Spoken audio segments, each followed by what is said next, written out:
சமாரியர் நடந்து போகிறாரு, அவன் அடிபட்டு கிடக்கிறான், அவர் இரக்கத்தை கொடுக்குறதில்ல, பரிவை கொடுக்குறான். பரிவு கொள்றதுனா என்ன, இரக்கம் கொள்றதுனா என்ன, ரெண்டுக்கு வித்தியாசம் இருக்கு.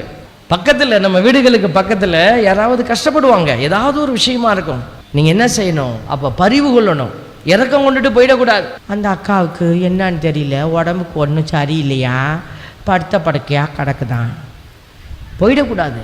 போய் என்ன செய்யணும், 2 வீடு தள்ளி தானே படுத்துருக்கு, போய் கேட்கணும், அக்கா சாப்பிட்டியா, நான் பூண்டு போட்டு கொஞ்சம் சோறாக்கி நல்லா கடைஞ்சி மத்தில் கடைஞ்சி கொண்டு வரேன், கொஞ்சோண்டு சாப்பிடுக்கா. நீ ஜெபம் பண்ணிக்கிட்டே செய்யணும் அதை, இயேசுவே இதுக்கு சுகமாக்கணும் ஆண்டவரே அப்படின்னு நீங்கள் மத்தில் அந்த சோத்தை கடைஞ்சி ஜெபம் பண்ணிக்கிட்டே போய் அந்த பிள்ளைகிட்ட கொடுத்தீங்கன்னு வச்சுக்க, அந்த கஞ்சியை குடிச்சிட்டு அந்த அம்மா எந்திரிச்சு உட்காந்துறான். பிரைஸ் எல்லாம். ஏன்னா நீ வெறும் கஞ்சி கொடுக்கல, அன்பையும் பரிவையும் வச்சு ஜெபத்தையும் வச்சிருக்கிற. பிரைஸ் எல்லாம்.